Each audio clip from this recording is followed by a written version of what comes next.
Hernán Cortés was born in Spain in 1485. This was a time of great change and exploration. Europeans were sailing to new lands. They were driven by a thirst for adventure and riches. Cortés, a young man full of ambition, felt this call strongly. He dreamed of making his mark on the world.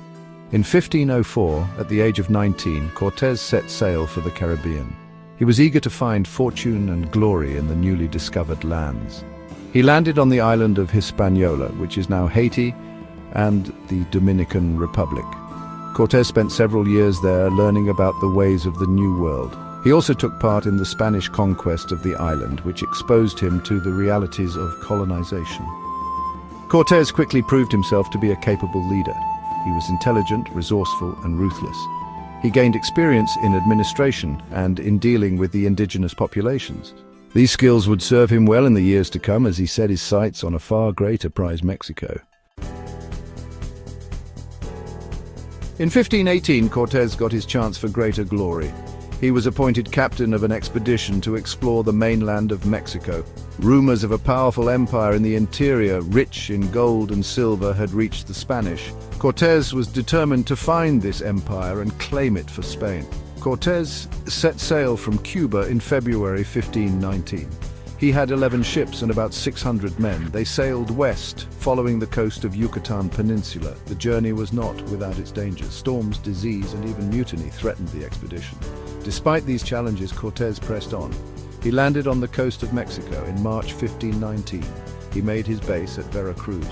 From there, he would begin his historic march inland, a journey that would change the course of history. Cortés's first significant encounters with the native peoples of the New World were with the Taino people of Hispaniola. The Taino were a peaceful and welcoming people who initially greeted the Spanish with open arms. They shared their food, their homes, and their culture with the newcomers. However, the Spanish arrival quickly turned to exploitation. The Spanish, driven by greed for gold and a belief in their own superiority, began to enslave the Taino people and force them to work in mines and on plantations. Cortés, while still a young man, witnessed and participated in this brutal system. The Taino, decimated by disease and brutality, saw their population plummet. Their story serves as a tragic reminder of the darker side of exploration and the devastating impact of colonization on indigenous peoples. Cortés's experience on Hispaniola would shape his views and actions as he ventured into the heart of Mexico. After leaving Cuba and sailing along the Yucatan Peninsula, Cortés encountered another great civilization, the Maya. The Maya were known for their advanced knowledge of mathematics, astronomy, and art. Cortés landed in Mayan territory and had some initial interactions with them. One significant event was Cortés's meeting with a Mayan woman named Malintzin, often known as La Malinche. Malintzin was fluent in both Mayan and Nahuatl, the language of the Aztecs. She became Cortés's interpreter, advisor, and intermediary. Her role in the events that unfolded was complex and controversial.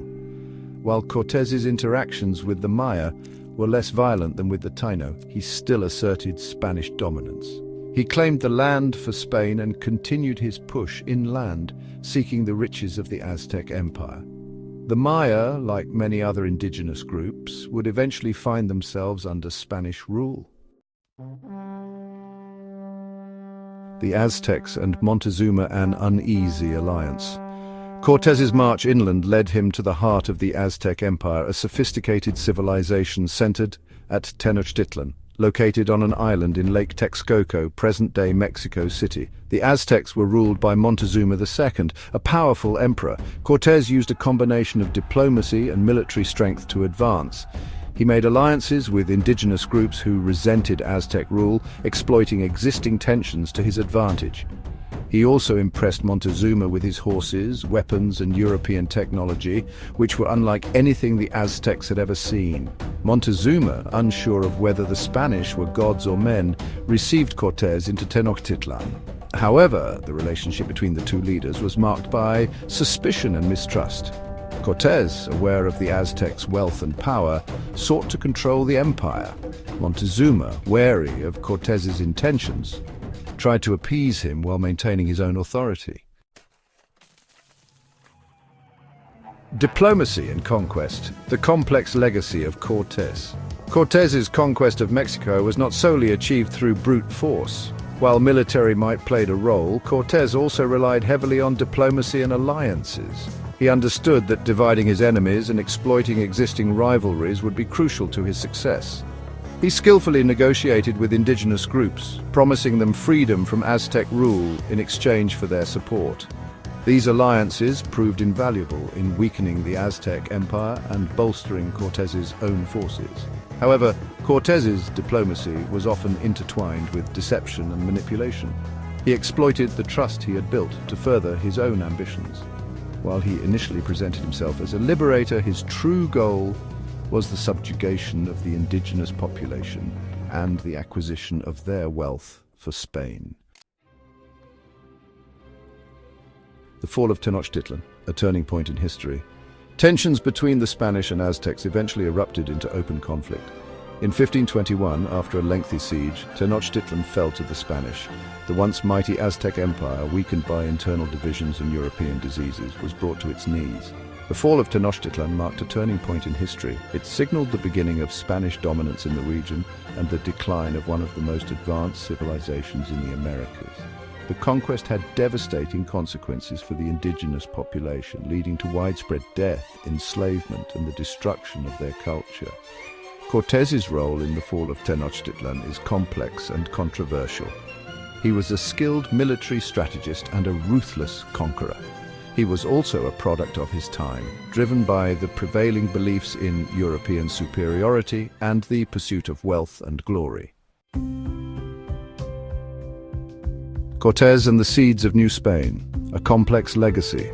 Following the fall of Tenochtitlan, Cortés oversaw the establishment of New Spain with himself as its first governor.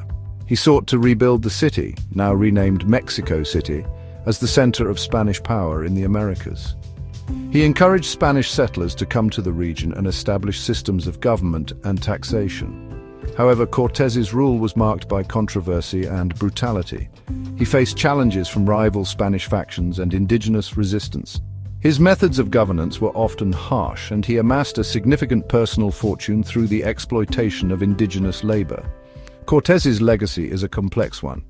He was a visionary explorer, a skilled diplomat, and a ruthless conqueror.